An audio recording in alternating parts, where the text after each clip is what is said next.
right, welcome everyone. It is Wednesday again. It is Wednesday. It feels like Groundhog Day.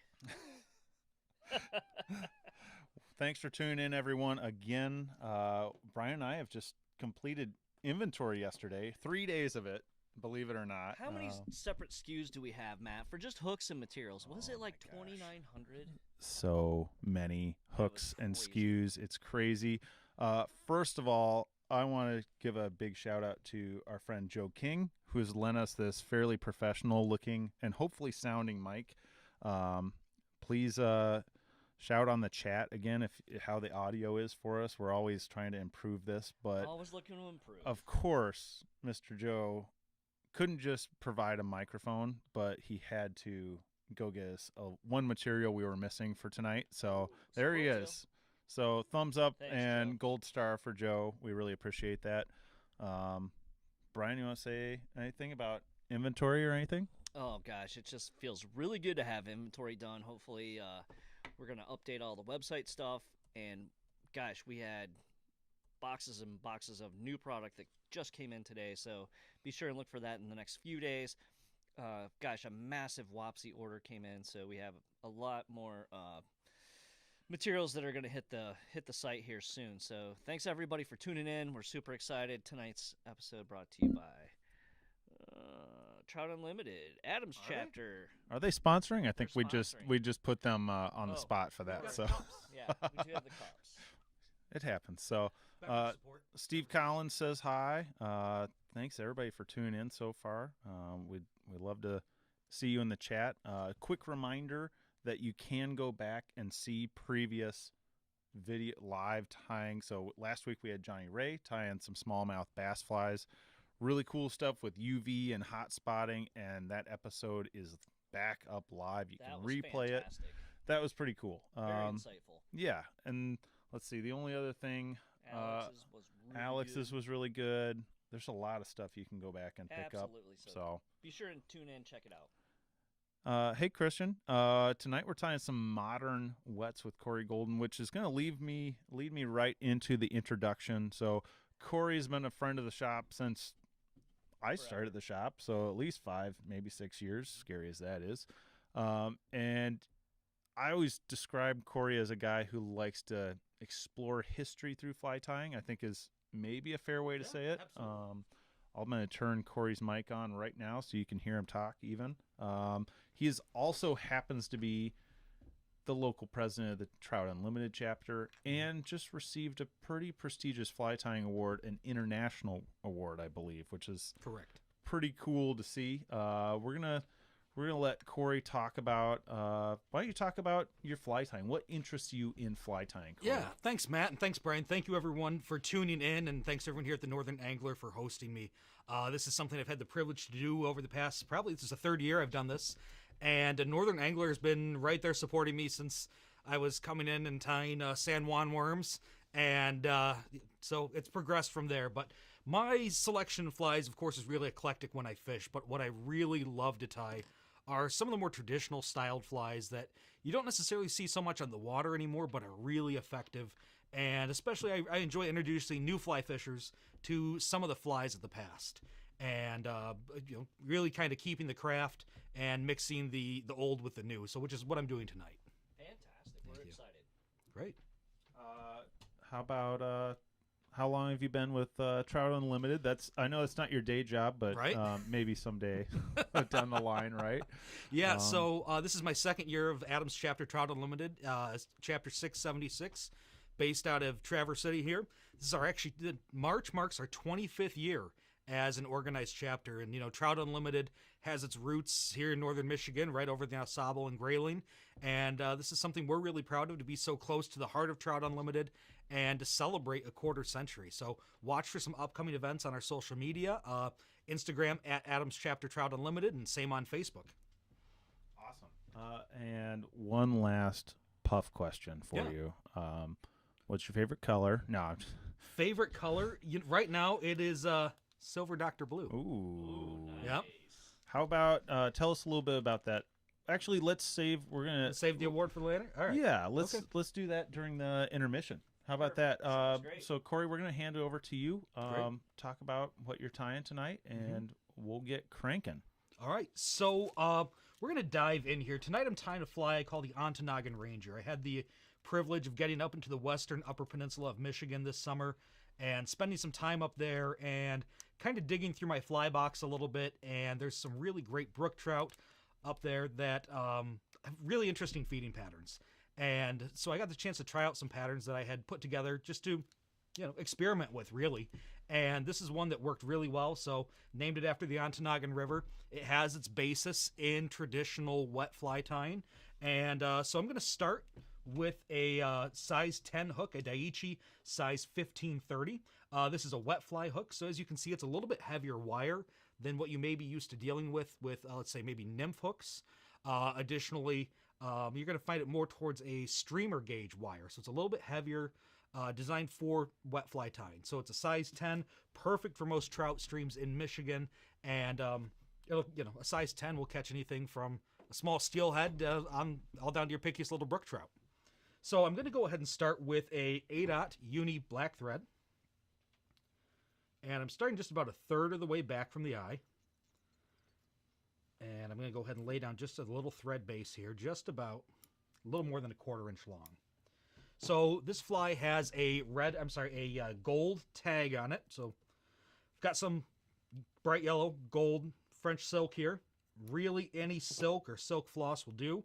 Some of the more traditional tyers, for their tying, will use what's called a multi-strand floss, where, as you can see here, I'm just kind of untwisting this a little bit. And this is actually made up of 8 strands of thread. And to maintain the profile and the height of what you're tying, you can separate out a few strands. And it also, if you're a little miserly with your materials like I am, can really stretch how many flies you get out of a piece of thread.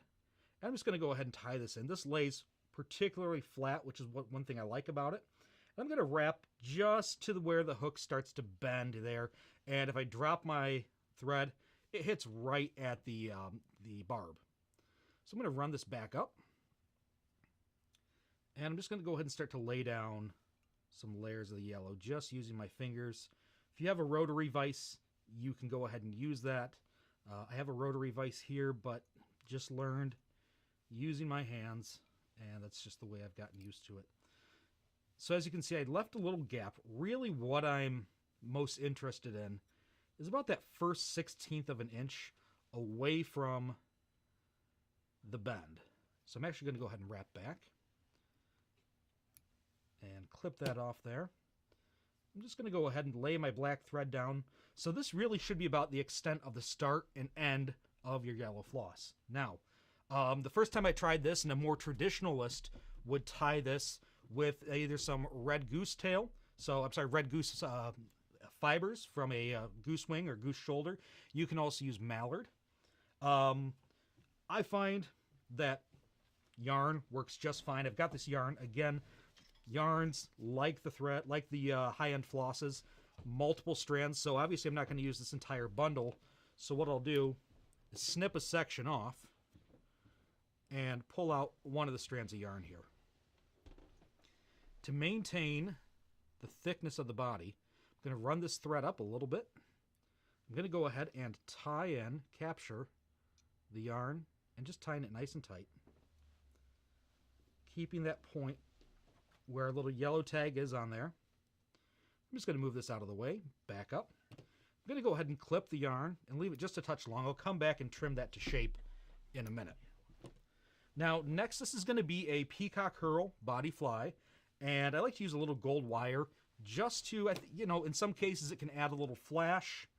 In this particular case, I really think it helps more secure the Hurl on there. This is medium gold, brassy size gold ultra wire. And I'm going to go ahead and tie that in on the facing towards you, which would be the side away from me. And that's one technique I kind of picked up in learning, because as I bring the gold over the bottom, it's going to set the twisting or the wrapping of the wire in the right direction. And I'm just giving it a few securing wraps here. All right. Now for the body. We're using undyed natural Peacock Hurl. You can use bundled Hurl. I prefer using the eyes themselves because I can be a little bit picky about the Hurl I use. And also, just by looking at the packaging, you can kind of see that you really want the really fluffy, really thick looking fibers here. So I'm going to go ahead and pluck one off. Now, for those of you new to working with Peacock Hurl or really haven't explored it too much, there's a side that has a rib sticking out, and then there's a smooth side. So I'm going to take the rib sticking up, capturing it here, and running my thread back up. And I'm not going to worry about the butt of this Peacock Hurl because it just folds right in. And going around, just leaving a nice full body. I'm going to go ahead and wrap the body of the fly. And I think we're going to have just enough Hurl here to make it. Sometimes if I'm tying a larger size, I'll use 2 or 3 strands. And it broke off of my fingers there. It's all right. I'm just going to go ahead. It happens. It to does. all of us, even the professionals. This Peacock Hurl can be really delicate on the ends. And so just leaving a little bit of room for the head here. Just going to go ahead and capture the Hurl. And once or twice, 3 times around. And I'm going to take a fine pair of scissors. I recently was given some of these anadromous fly comb scissors, Michigan-based company. You'll see I'll be using their carbide scissors. They have a whole great line. I've really been impressed with their spring scissors. I've got the curved ones here. Just helps me get in nice and close. And I'll just clip that off. Okay, now I'm going to go ahead. And so you saw I went, if you were to look at the fly, if I can turn this, I don't want to mess up the focus too much. I'll pull it back here. All right. I went, and if I look directly at the fly, I'm going in a clockwise direction is the way I wrapped my Hurl and the way I'm wrapping my thread. To keep the Hurl in place, I'm actually going to go ahead and counterclockwise wrap this. And I just give it 3 turns up to the finish. And I'll bring my thread around. Oh, lost it there.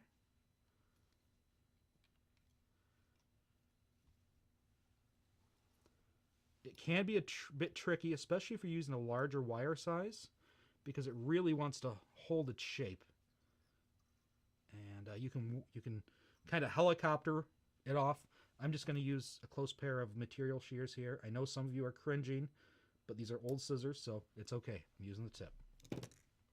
All right.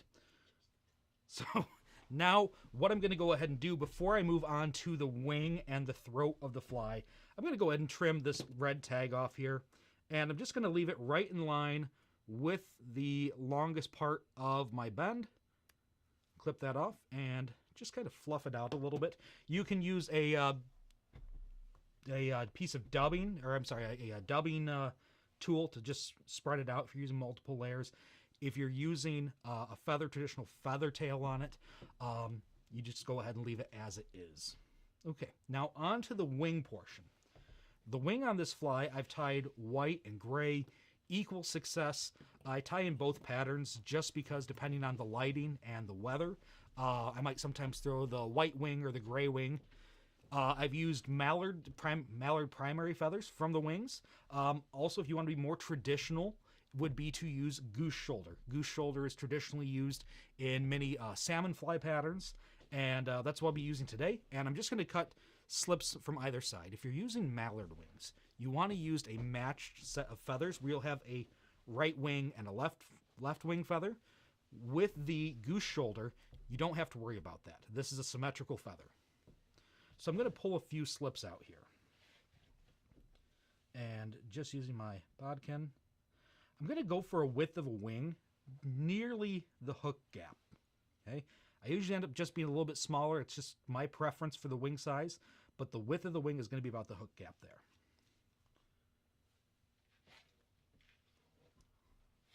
Okay, so I'm going to pull out from one side. So as you can see, I've separated about where I want my wing. And just with my scissors, I'm going to go ahead and cut it out.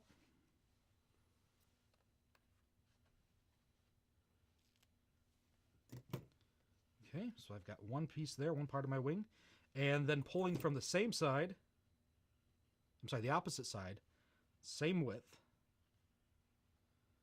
I'm going to pull the matching wing out.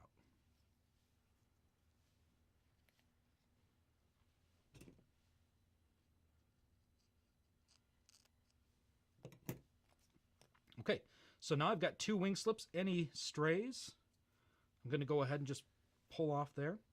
So I've got a left and a right. Now, there are 2 schools of up wings, down wings. I like to go with the up wing, which means that the wing will swoop up. I've got the 2 sides opposing each other, and it helps not to drop your wing slips. And be careful with them because they can be fairly delicate. With the natural ends together and the cut ends together, I'm making what's called a slip. And if you can see here, I've got the 2 pieces. They're flaring out like a natural wing. And I'm going to go ahead and set it on here. Now you can see the wing width is just about the same as the hook gap. And I'm going to have the wing come right in line to the end of the fly for this particular pattern. So I'm holding the 2 wing slips together here. I'm bringing my bobbin over the top. I'm pinching my thread. All right, so I don't have any weight on the wing at this point. I'm bringing it down, and I'm letting the thread slide right between my fingers, and you can see the tips turn upward. All right, and that's about right where I want it. Watch that your feathers don't pull to one side or the other. You want them kind of square right on top of the fly. And I'm just putting a few securing wraps on there. All right, so now I'm going to go ahead and clip my butts. Clip them nice and close here. All right. And I'm going to give it a few more turns to help building the head on this. All right. Now for the throat. Traditional wet flies will have a throat. And I'm got a pheasant skin. And what I'm using, these are what's called the church windows, oftentimes called also the flank, sometimes called the stained glass feathers. I'm going to go ahead and pluck one of these out.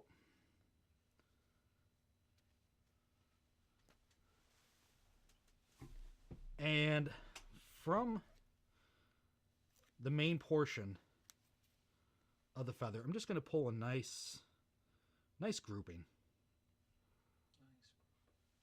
Okay, pulled them right off. I'm going to go ahead and pinch them together. And I give them a little twist, just to get them all in the same direction, to get any natural form out of there. And this one, the fibers are a little bit too long here, so this would be good for a larger size, because really what I want is to have that variegation of the feather right where the cream meets the brown, cream meets the black, meets the brown, to be all present in the throat of the fly. So I'm going to go ahead and choose a little bit smaller one.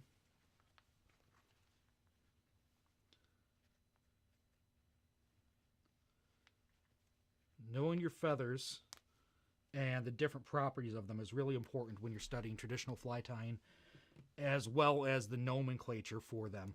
Because oftentimes the folks who wrote the books, even 100 years ago, called the feathers different things, different species that are no longer available. You're trying to find things that are adequate substitutes. So take a minute to learn your feathers and your birds. It's a lot like cooking.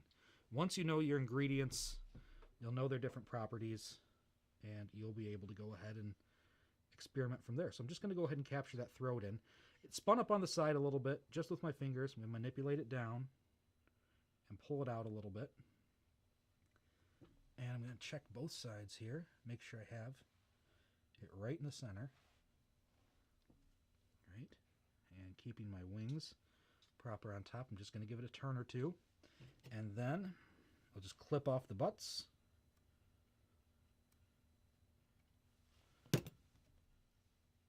And I'll just go ahead and build my head. Having a shiny, clean head on these, I don't know, it just represents the fly really, represents the materials of the fly really well, the proportions. Having a good head just really can be the icing on the cake of a fly. And I'm just going to go ahead and whip finish here.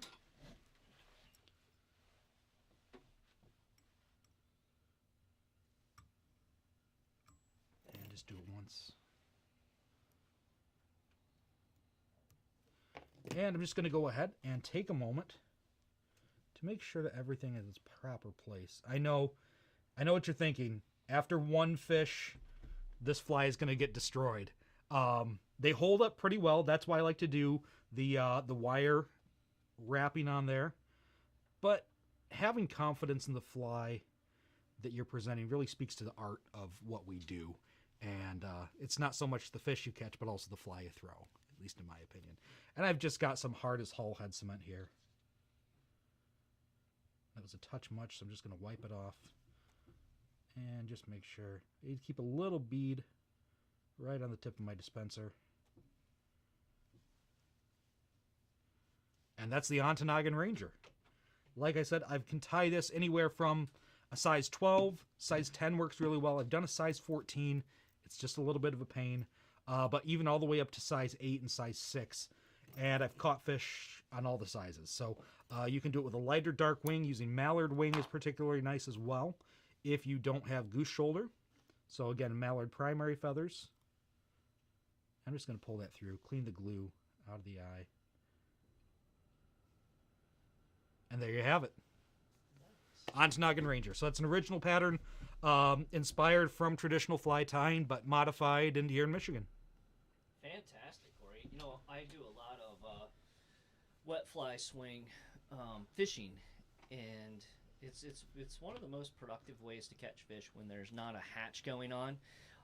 It's great for beginners. It's super forgiving. Yep. And you still get to feel the bite. You know, you're swinging it downstream. You have that loop to drop. It's a great way to look for fish when absolutely nothing is going on. Right. You know, what 90% of the trout's diet. So Exactly. surface, Yep. Right. So why not, as you're waiting for a hatch, go out and swing some flies? Yeah, these wet flies can mimic aquatic insects, small crustaceans, nymph stages, even especially if you're waiting on a hatch. If you're around in the evening, think one's going to happen, it's a great time to swing a wet fly because the fish are keyed in. They're just subsurface. And what I like about them, too, is that in Michigan, you can swing them in pairs, most places. So you can do swing multiple flies. Yep, you can swing two flies, two different patterns. That way, you're maximizing your probability of catching fish. Traditionally, in the UK and Canada, they'll actually run three. They'll run 3 flies, 3 different patterns, and also one thing they'll do is they will run 3 different stages of the emergence. So they'll run a nymph, they'll run an emerger, and they might run a little cripple on the top. Sure. So that's kind of the origins of it here. But like I said, I'll swing these all day long, whether you're on the Boardman, the Manistee. You can even run them below a hopper, like a hopper dropper rig instead of the nymph. Run the wet fly. Do you ever add weight to this fly? I will go ahead for these ones because of the size. I normally don't weight the body, just because the hook is a little bit heavier. It will kind of stay neutrally buoyant, so it'll go down below the surface. Probably within about 6 inches is where it will stay. If I want to go ahead and get the flies down, especially if I'm using 2, I'll use a soft piece of tungsten. So just to weight it down a little bit on floating line. Early season, where I want to get it down really low, I'll use sink tip. Sure. And, that Peacock combined with that red, I just can't imagine any fish in the Boardman River could resist it. Right. Honestly. Yep. The Peacock has just a really great iridescent nature. The red really just kind of fills out and holds the water really well, but also pulsates, which I think is one of the great things about using the wool, is that you get a little bit more action out of it. And you maybe get those air bubbles that trap in. Yep. Yeah. Those of you watching out there, remember to use that chat window if you have any questions for Cory. I was a big fan of that cool trick with throwing your pheasant feather through their eye to clean up the glue. That was really cool. Yeah, you know what? I haven't seen that before. If you haven't seen that, it's great, especially if you have an old feather around. You can use this, even just an old piece of strung saddle hackle, and just clip it off, run it through there, keeps your eyes clean. There's nothing worse than getting out on the water and trying to tie a fly on, especially when there's a hatch happening and there's glue in there. My dad used to get on to me about that all the time, saying, "Cory, take a minute and clean your eyes." And so that's one thing I've gotten in the habit of doing. I'm going to ask this is my question. Yeah. Why Sally's? Have you played with any other head cements, or do you just like it? It's hard as Hull. Not Sally's. Well, it's not I'm not Sally sure if Hansen's Hard Hard as as Hole is a- Hole? That's hard as nails. Hard as Oh, nails. you're right. Come on, Okay. man. But you know I what? screwed it Sally- up. It's inventory, man. I got inventory brain. I tell you what, I do. I'm guilty of inventory brain. I can't even say it. Say that 6 times. Oh my gosh. Come on, man. Have we're you played fine. with any of the UV stuff? UV I have a little bit. With this style of tying, from my experience, the UV can kind of glom on top. I've experienced with some different viscosities, the thinner stuff, the thicker stuff, and I don't know what it is. Just about this, whether it's Sally Hansen's Hard as Nails or Hard as Hull, it really penetrates the thread better and just really makes a great head that doesn't come apart. It could just be my skills with UV. In such a small application, I just haven't been successful with it. All right, we're gonna ask some. Oh, my audio's not happy. Uh-oh. Can everybody still hear me? Yes, it looks like it. Okay. We have some questions from the crowd here. That's there's all right. Someone's very persistent about something involving a bear. Involving a bear. Hold on, let me scroll back up here. Wrestles classy bears, maybe. In the sweater? I don't know. I have no idea. All right. Well, That's just easy to Yeah, I just think deny. that. It's too easy to deny. That sounds like a troller. Don't internet troll us. Come on, man. All right. Let's see. I got some others. So far, my favorite comment comes from Jake. He asked if tweed is optional. I had a tweed vest. That I was going to wear. Usually, if I don't have my wool cap or wool fedora to keep the sun off my ears, it's a tweed cap. Tweed is not optional when you come with me. It's mandatory. Let's see. We also have some hellos from Zachary, who says, Yep. "Hi, Uncle Cory," and Steven says, "Good job, nephew." So feel free to give him shout outs. Oh, yeah, and say yeah. hi. So let's see. Who asked about? Dave asked about Solar Ease, Solarez, which is a good. I've used that. It dries really hard. Yep. It's nice. It doesn't get as gloppy. Mhm. But you're right. I think Hard as Whole is kind of a good medium where it soaks into the thread Yep. and forms It still has a a shiny good Yeah, head. I mean, part of what you want with these flies is that glossy finish, and if that's all you're going for, UV Solaris works just fine. But like I said, maybe it's just because I'm cheap. I like to build my flies to last, and I can count on that with Hard as Hull or Hard as Nails. Sure. Okay, before we move on to the next fly, tell us about your recent international recognition. Right. Internationally recognized Cory Golden. So Brian loves having the mic. He's like an announcer. Sunday. a few years ago, I started kind of pursuing other avenues to enhance my fly tying and really challenge myself. And I think most anglers and fly tyers will know that there comes to be about 6 flies you really count on any given day. And so mastering those, one of them said, I really want to learn more about what's out there and different techniques. That being said, I joined the Fly Dressers Guild, which they're based out of the UK. It's an international organization, and they publish a great quarterly or bi-monthly journal that comes out.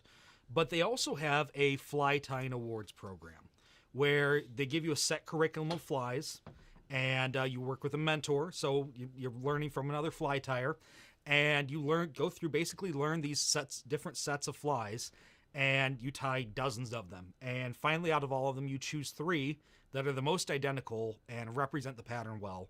And so then you send 3 of each pattern. So I think the first round I sent 8 different patterns, 3 of each, to go be judged. And they're judged for how well you tied, the use of materials, techniques, and then similarity. So finding 3 that are perfect and perfectly matching. So that's what you're judged on. There's 4 different levels, I should say. In trout flies, there's the bronze, silver, and gold. You have to complete each one before you move on. And recently I was just awarded my gold. It's been about a 2-year journey. And so it's a pretty big deal. I don't know how many people in the U.S. necessarily have this, but I know I'm one of at least 2 or 3 in Michigan. So that's something really proud of. Put a lot of work into it and learned just a lot of different methods, whether it's weaving a check nymph or spinning deer hair on a size 12. That was the biggest challenge for me, was a size 12 2XL muddler minnow, where getting the deer hair right on that. There's another set for grayling flies, which maybe I'll be learning in about 10 years to fish for grayling here in northern Michigan. In the meantime, I think I'm going to give a little break and spend a little production time behind the vise. Nice. Yep. How many flies did you end up tying to before you got 3 you felt? Hundreds. Hundreds? Yes. Oh my gosh. Yes, my boxes are filled with some patterns that I'll never use, but they look very nice. One last question is, we'll cover this again before we go, is you mentioned production tying. Can audience members purchase these from you? Yeah, audience, I do. Obviously, I've always supported our local shops. Stop into the Northern Angler for your fly tie needs. If there's something specific you're after, maybe something that's a little more bespoke or a pattern that's not necessarily easy to get in. Let's face it, folks, this time of year, imports and exports, trying to get stock in is a little bit difficult. You know, everyone here at Northern Angler has been great referring clients to me. I'll be happy to tie up your custom needs, maybe sizes that aren't available, or even so you have an idea for a fly that you'd like to see put out there and then working on. Feel free to hit me up. All right, one very last question from Aaron, who I'm sure is sitting at home in his brand new Bootfoot waders, just with a big smile on his face. I'm so jealous of those Bootfoot waders, Aaron. He's asking, when you're searching with wets, is there one fly characteristic that you try to vary in particular, whether it's color, size, or style? So one characteristic or one variable to manipulate at a time, which is usually what I recommend people do. Pick one thing and toy with it. So yeah, so that's a very good idea. So for instance, I might run something a little more natural looking like this, okay, and the tandem fly may be more of an attractor style. Right, so this can represent a whole variety of natural nymphs and aquatic insects. The next fly I'm going to tie, which is a great lead-in, is really more of an attractor. And at that, we'll go ahead and start on the Silver Doctor. Do we want to do a brief intermission, or we want to keep going?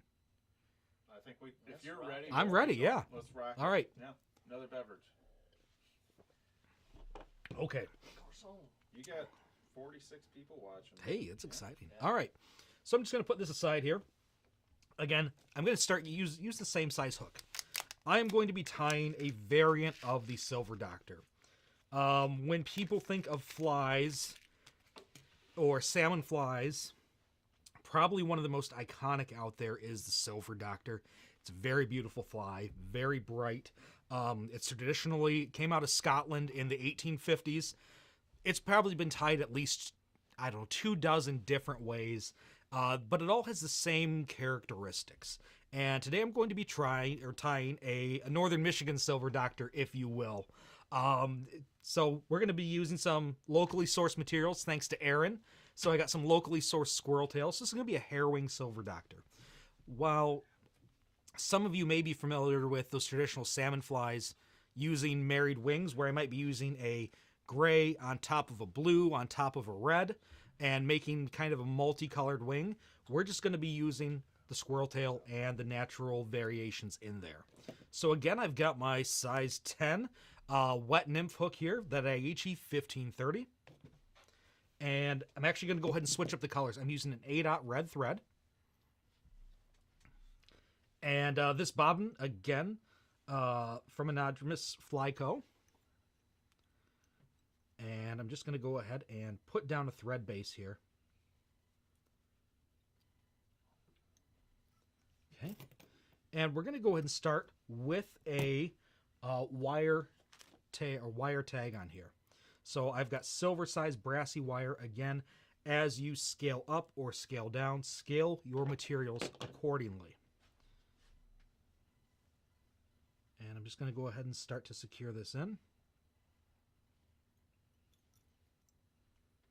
And again, stopping up right about at the point where my thread hangs just at the barb of the hook. I'm going to go ahead and run this up out of the way.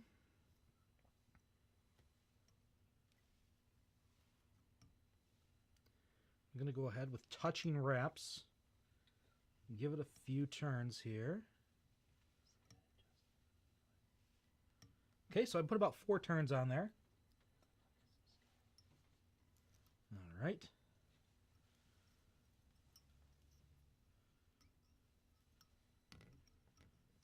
And I'm just going to go ahead and worry that off. Okay. Now, with this particular Silver Doctor, I'm going to go ahead and lay down a small layer of yellow, again, using the yellow floss. Not all the fibers at one time.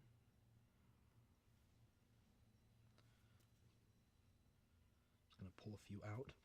I'm going to make the body on this fly just a touch thicker because we do want the flash in there as an attractor. Okay. And trying to keep the underbody the same thickness is important as you go along. Just going to 1 turn, 2 turns. I'm going to go ahead and give it 3 turns there.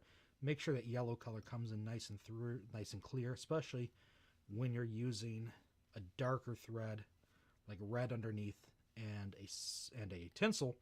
Sometimes the thread underbody can show through the transparency of your floss.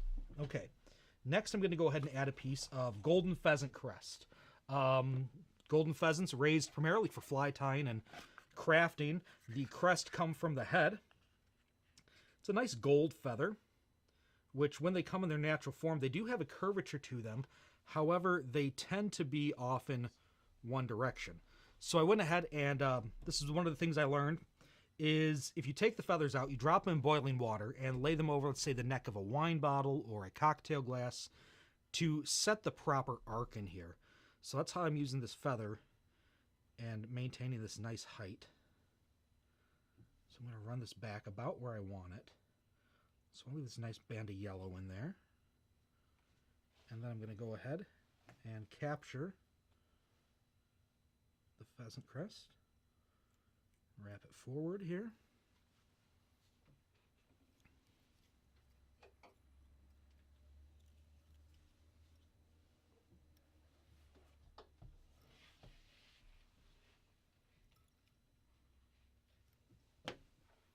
Clip off the butt end. Okay, so I have that nice cresting arc there. I'm going to go ahead and just take a small turn of red. Larger ones, they would actually use red dyed Peacock Hurl. If I'm tying a larger size, I'll use red wool for a turn on there just to make a marking red band. And again, the floss is just going to look a little bit nicer than just having the plain thread on there.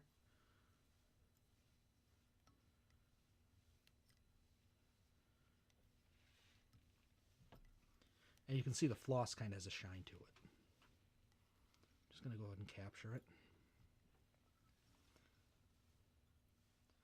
All right, now this body on this fly is going to be floss ribbed with, I'm sorry, not floss, but tinsel ribbed with floss. I'm just going to try and build this up so it's not such a drastic taper towards the end, and you'll see why in a second, because I want a nice kind of square looking body. I don't want to run back over the full section of red floss I put on there, but I'm going to go ahead and use some Mylar tinsel. This is medium size, so I'm only going to get just a couple turns out of it. So we're going to tie this in silver side out.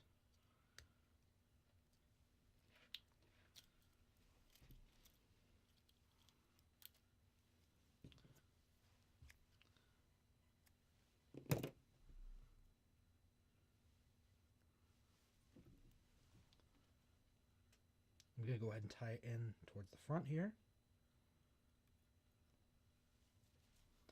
Actually, I'm sorry, I missed a step. Because I'm ribbing this fly, I want to go ahead and tie in some wire first.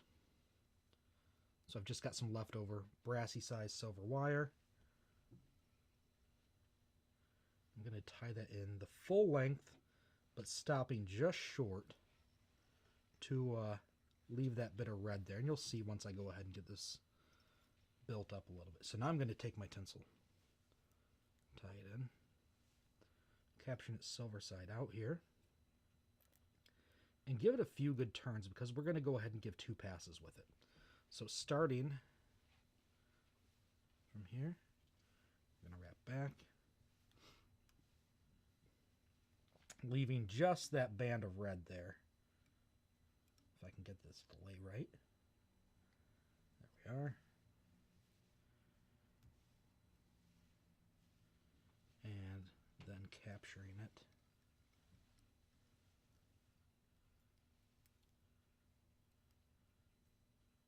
There we are. Okay.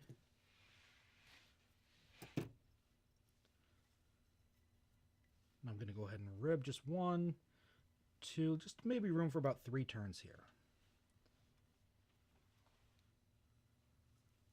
Okay, so this is the base of our fly. It's really kind of the attractor portion. And I'm just going to go ahead and make sure that my wire is all nice together there. Don't want any gaps. It's looking pretty good from that angle. Okay, now we're going to go ahead and do the wing. So, like as I mentioned earlier, you may be seeing this fly with a nicely colored married wing. For trout, I tie it a little bit smaller, and I haven't noticed a really huge difference. The squirrel tail is a little bit more accessible for most folks, and this squirrel tail, again, was sourced locally here.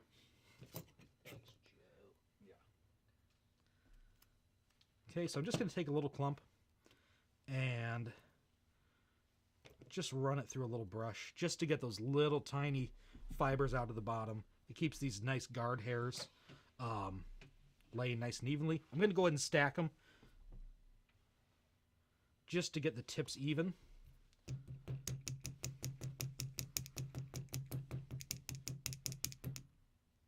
Okay, so now the tips come out nice and even here, and I'm probably just actually, this is really enough to do 2. So I'm going to go ahead and just take about half of these out.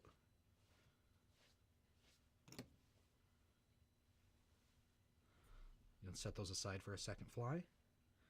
And really what I want to get here, I want to get the tips in line with the tip of the pheasant crest. Actually, before I do that, 1 pro tip here. When using hair on smaller flies, get yourself some beeswax, some hard beeswax or tyers wax. It's available here. I think Wapsie makes the low tack tyers wax that they have here at the Northern Angler. Loon, yep.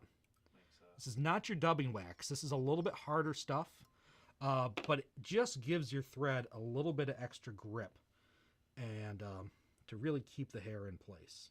I just had some strays. So again, I'm going to keep this in place here. Line these up just about right.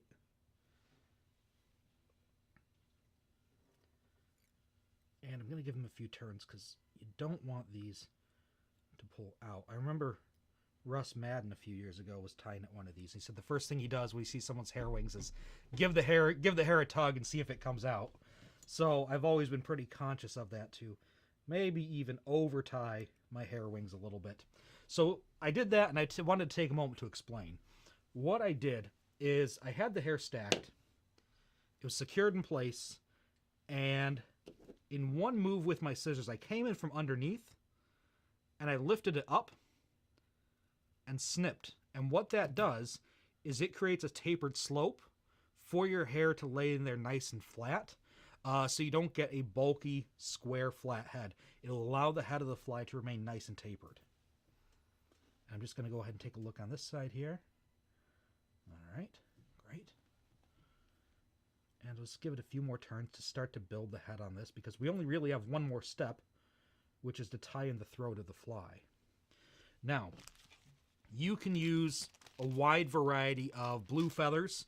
This particular feather, blue guinea fowl, it's dyed what's called silver Dr. Blue. This color was named for specifically this pattern. And as you can see, from very small dots to large dots, there's a lot of variety in these guinea fowl. And I'm just going to go ahead and take one that's got some nice dots and bars. And just like I did with the Pheasant stained glass window, I've just got a nice clump here. I used a little bit more because these are a little bit thinner fiber and I want a little fuller throat on here. Might even be a little bit much, so I'm just going to pull a few out. Not that many. There we go. And just take a moment to get the tips aligned. Everything looking nice and even. In fact, I messed that one up, so I'm going to go ahead and pull another feather.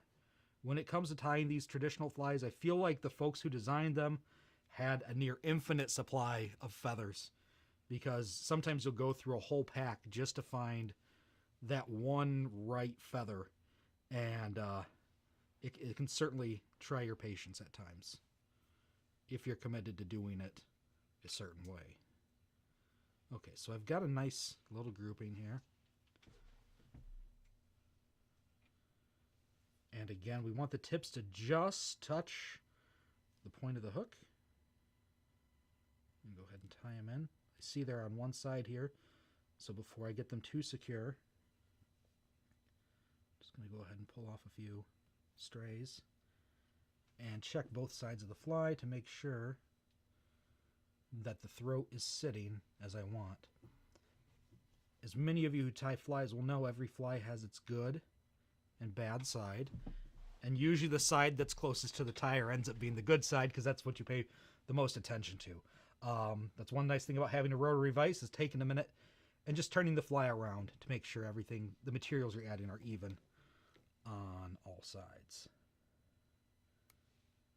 Okay, so I went ahead and clipped that off. As you can see here, I just have some extra stubble here. I should have used those finer scissors. Just force a habit what I had in my hand, I suppose. And now I'm going to go ahead and start to build the head on this. This is going to get a little bit larger head because the red head is part of the attractor on here. Some of these you may see tied with another crest across the top. So a second one of these going in opposite direction. Like I said, there's so many ways to tie this fly. You could have a second crest as a bit of topping on there. Some may garnish it with what's called jungle cock. It's a very kind of exotic feather. It was very popular in the Victorian era. And cock referring to the male chicken there. Interesting enough, jungle fowl are usually found in part of India. They found that they're the genetic precursor to almost all modern chickens. So, okay, so I went ahead and clipped that off after I whip finished. A little bit of glue here. That's a lot of bit of glue. That's all right. Well, it's still wet. We can just go and wipe it off. If you put too much glue on, just make sure that you don't get it on your feathers.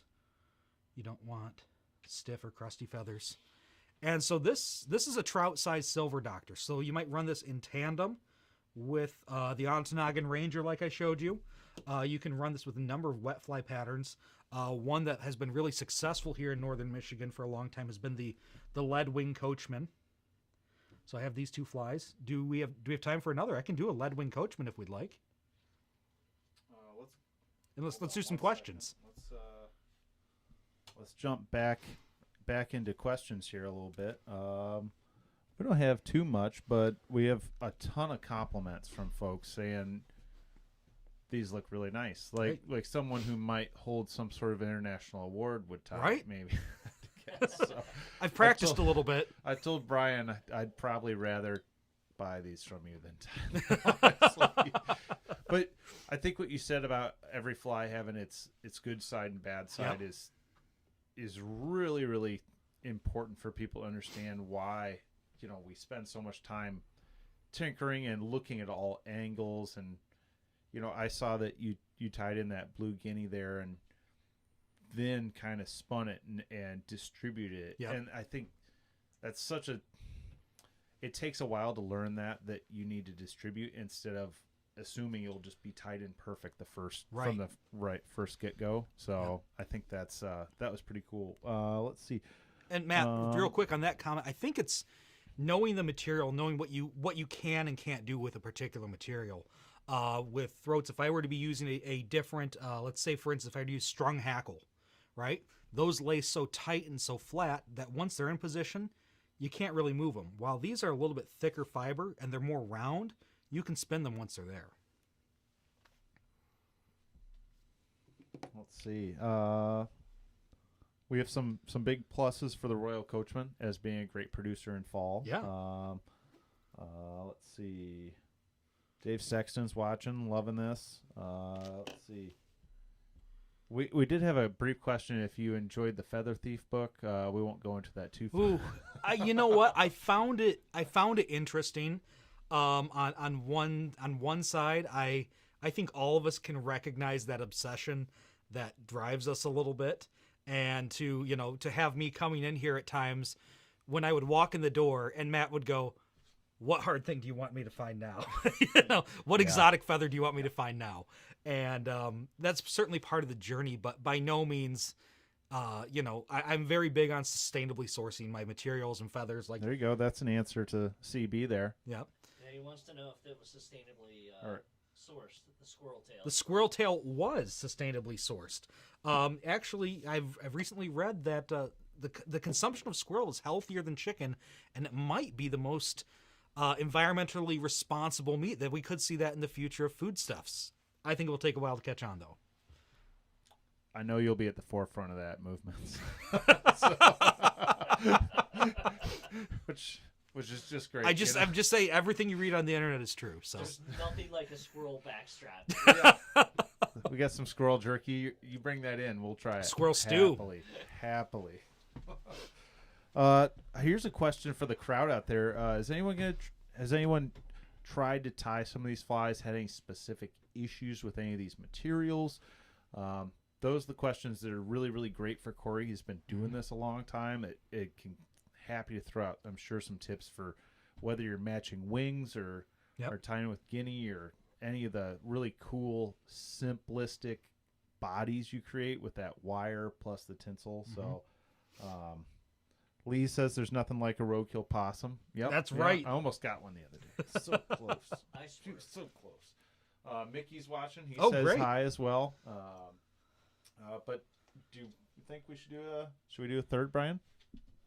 Let's do one more. okay, let's do one more. This is going to be One more. a pattern that we'll do the lead. Same vein It's here. a very classic pattern. Very, like Brian said, very classic. Works well in northern Michigan. You can find these in some of the in the boxes of some of the old timers on the river.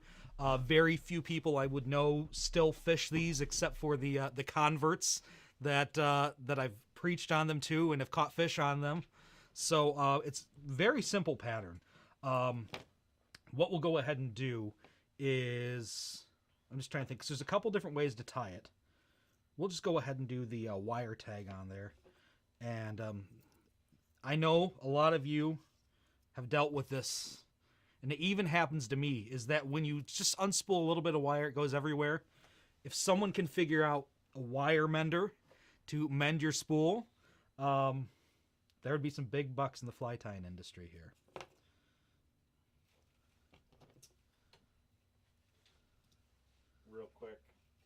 Real quick, everyone. If you have this issue with your wire, please do not bring it to us. I'm sorry. We'll help you with your fly line, but that's not a manufacturer defect. I'm sorry. So I'm just using the gold brassy size wire here, and using the 8/0 black thread, bringing it back, and I'm going to go ahead and do a gold wire tag on here, and getting this wire to lay right in front of one another.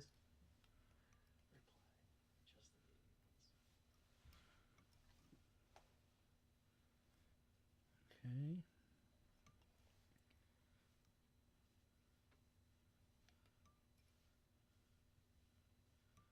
And what you really want are just some touching wraps.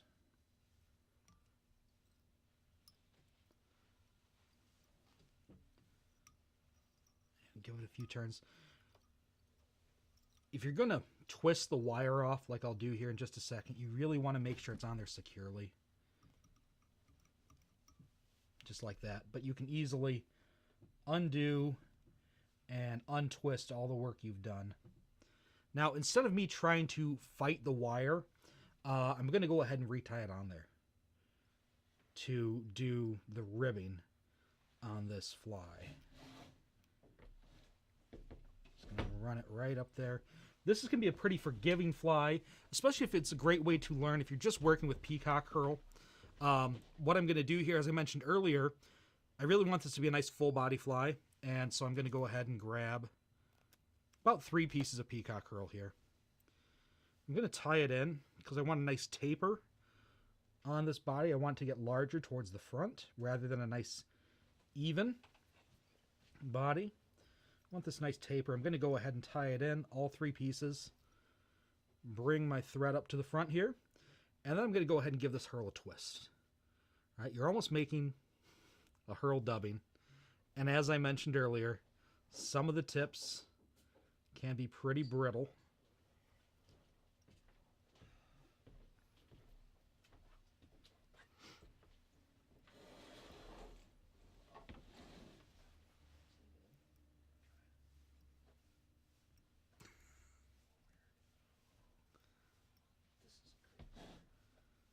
All right, so I got this nice full body on there, and they do slip out from time to time. It's all right.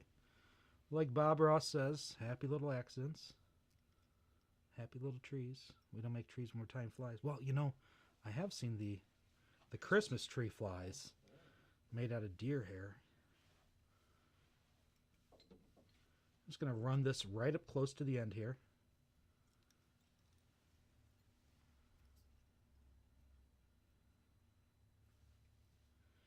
And just with these, I'm going to clip these right off. Now I'm going to go ahead and counter wrap. And this just gives a little bit of strength to the fly. As we know, these fish can really tear it up.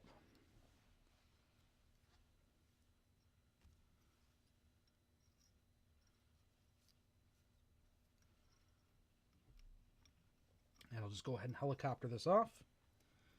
Give it a nice little brush with my fingers here. If there's any little stray bits, we're going to smooth out the head on it. Okay.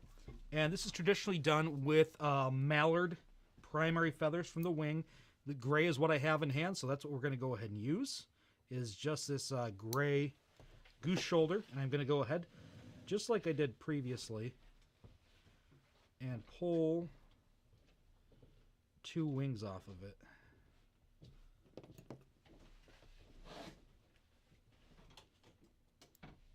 Okay, got 1. And if they start to separate, you can just gently move them back together.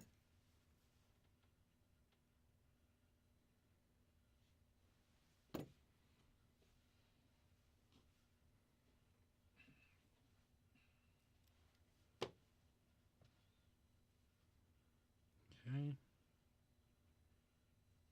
So I'm going to take my second wing here.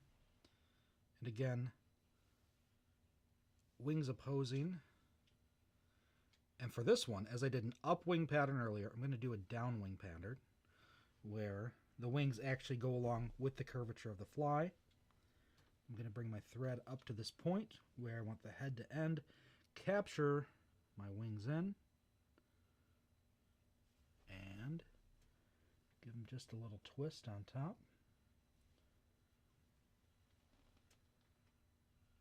And it's okay if they don't look quite right, because chances are the first time a fish gets this fly, it's going to shred them. It's just more important that they're there. Although it's going to drive me crazy a little bit. It's all right.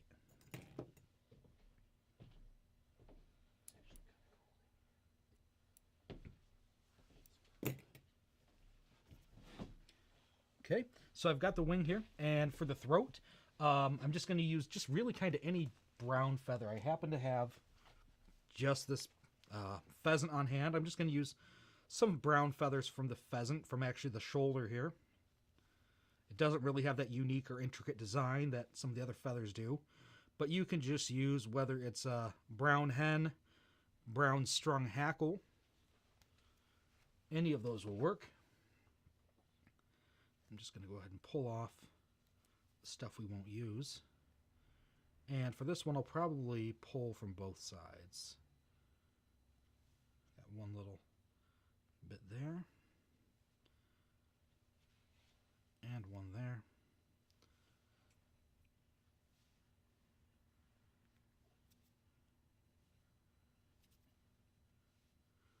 And so butt side out, I'm going to go ahead and just tie this in with the tips just hitting the point of the hook. And again, it did come off to one side. That's all right. We have workarounds here. Okay. It's about where I want it. Still drifting off to one side, so I'm just going to give a little turn and tighten.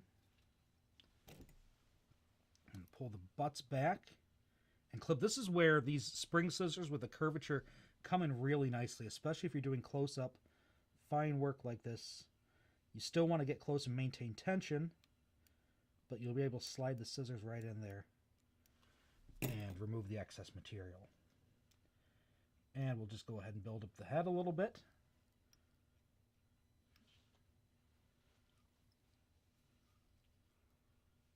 And whip finish.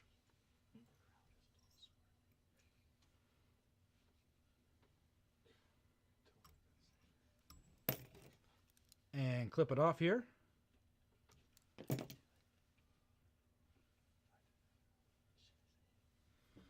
All right. Now I'll just put a dab of head cement on there.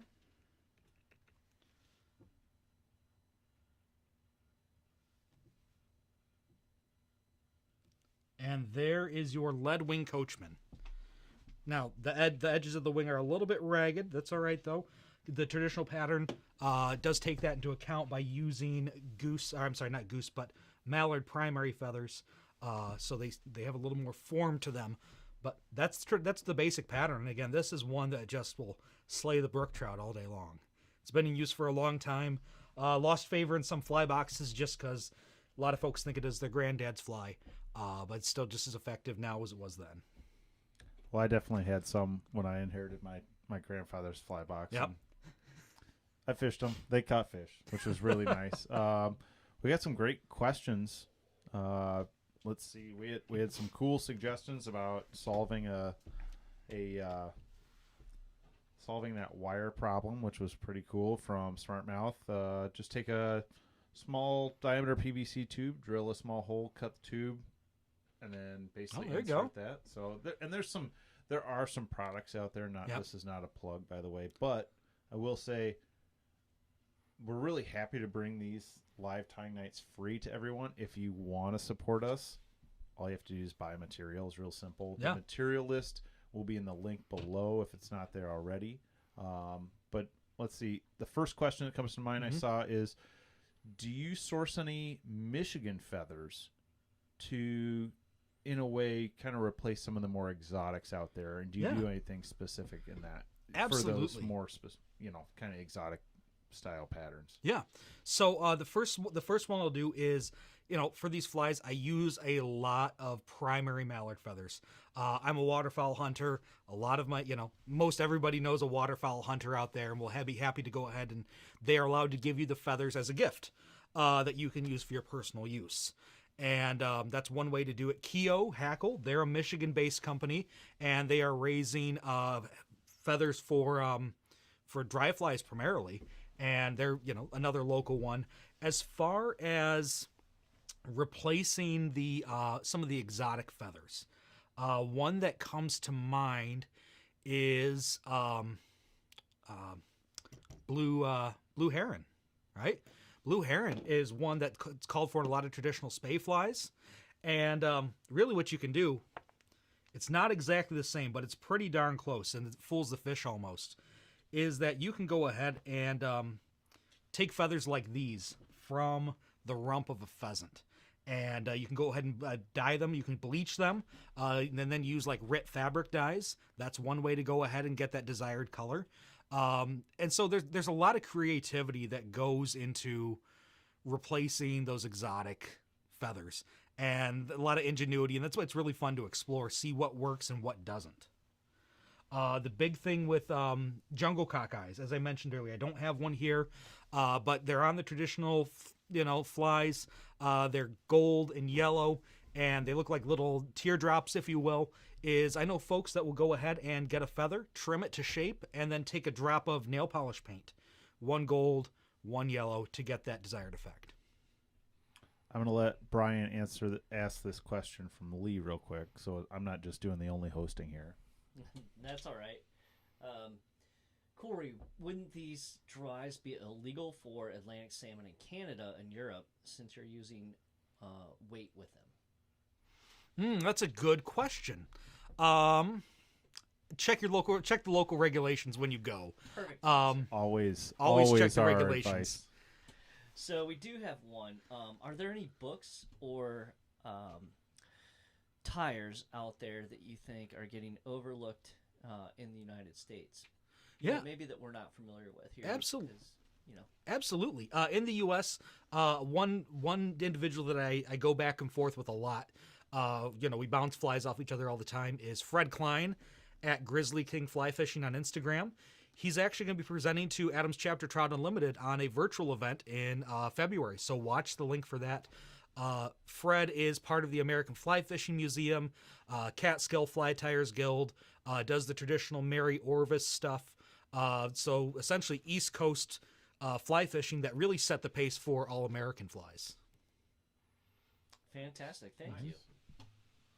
All right, we have been on the air for an hour and 7 minutes, Great. Which is awesome. And I just want to extend a huge thanks to Cory for coming out tonight.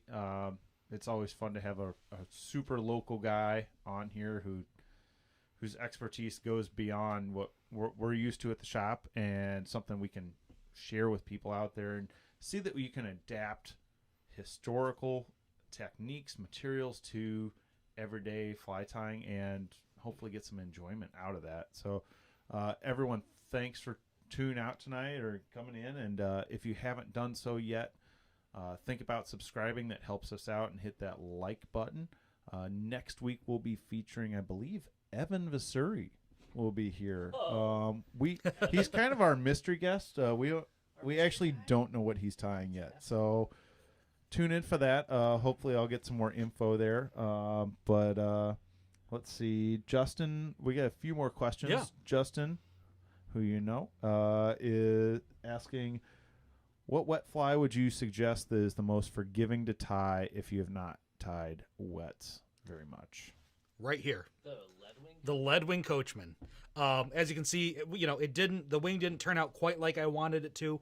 It still has that great profile. It's still going to fish right. You're going to get a lot of enjoyment out of there. Once you learn the technique for the throat and the wing, you're going to be able to build on that for just about any other fly. Honestly, that's one of the first flies I learned how to tie because, back when I was learning how to tie, it was very important to learn how to marry wings. Yep. And, that with all the, beautiful streamers and stuff, all the funky stuff that's out there, right? The super crazy patterns that we all tie now, tying these traditional patterns and marrying wings and doing the things that were traditionally thought of by historically, by fly anglers, it's great to think back to these and develop those skills because, it's kind of a lost art, right? Right, absolutely. It develops, through the years. It's kind of like bamboo gave way to fiberglass. Fiberglass kind of gave way to graphite and boron and whatnot. And now, we have this little resurgence of fiberglass. And, there's still people doing the classic bamboo. So it's really fun to see classic patterns like this still being tied and talked about. We don't kind of want to lose that heritage. Right, absolutely. Right. They fish just as well as, any other. Anytime you throw a soft hackle, really, you can throw a wet fly. And like Brian said, they're great for days where you're just, nothing's really moving. Throw it in the water. See what'll take it. Thankfully, through the online community, we already have that question answered about Atlantic salmon. And Rob, who has fished Labrador and flies cannot be weighted, at least for salmon, which awesome. Thank you so much, Rob, for clarifying that. Oh, good, Peter. Oh, sure, Peter. You had to glad- bring up the first one. Yeah, glad. Brian's still sore about that. Glad we could provide some laughs on a Wednesday night, and hopefully some advice for your time at the Vice. I didn't mean to rhyme that, but I kind of nailed that, right? Whoa. Whoa. Dr. Matt. No, Dr. Dre, but Dr. Matt. Like, come on. It's creative. The That's Heart good. Man. That's good. Oh, careful. Heart Don't give up Man. don't give up my last name. People might figure out who I am. I don't like to be on social Anything media. else? Okay, yeah. I can't say who that is, but we all know. Do you want to leave us with anything, Cory? Anything I missed about who you are and No, just what Yeah, you're fo- working on, or what are you working on lately? I know you talked briefly about an Adams project. I don't know if that's public knowledge. Can I bring that up? Or? Adam's Fly Project. I think Yeah. It's too late, dude. You already brought it up. Yeah, you did bring it up. did. Go ahead, Matt. Well, I'll explain. So one thing that I've been looking to get into here in the Grand Traverse region, we're home. We're blessed to be the home of the Adams Fly, and that's kind of our fly fishing claim to fame as far as one fly that everybody knows no matter where you go, and will work just about anywhere you go. There's a lot of different variations of the Adams out there, and a lot of legends and lore. And so I'm taking the time to do a little bit of research and put together something that'll be published someplace on the history of the Adams and finding out the traditional methods. And there's some debate as far as whether it was actually meant to be a mayfly or a spent stonefly. So we'll investigate that a little bit. I can't wait. Unsolved mysteries. Fly tying. Here we come. You heard it here first at the Northern Angler. The Adams fly, dry fly, or spent stone. We will uncover. All right. I think they're going to cut us off here off the air. I think YouTube's just like, this is going nowhere. What's happening? Awesome. Thanks, everyone, again, for tuning out. Check out. Tune in. out. They're tuning in. Oh, I keep saying tune out. That was drop in. I tune know. out, I know. right? It's the drop inventory in. brain, I guess. Gosh, dude. Check out Cory at Streamside Scotch on Instagram, and I'm sure you can find him on Facebook as well. No Facebook. No Facebook. Just Instagram. Just Instagram. Of course, he does, like we've mentioned, he does some custom tying for us once in a while. He does custom for customers. Check Contact him the out. shop if you're Yeah. interested in that. Yep. Yeah. And if you guys got questions about this flyer materials, you can contact us as well at the Northern Angler. And we hope to see you all next Wednesday with Evan. I'm sure he's going to bring some really good guide knowledge, and we'll have fun. We'll have fun with him. Evan's a riot, so Evan's a lot of fun. I can't Don't take believe him he's too gonna leave his serious. house. That's don't awesome. take him too serious. He'll probably make us all wear masks. You think he'll smile?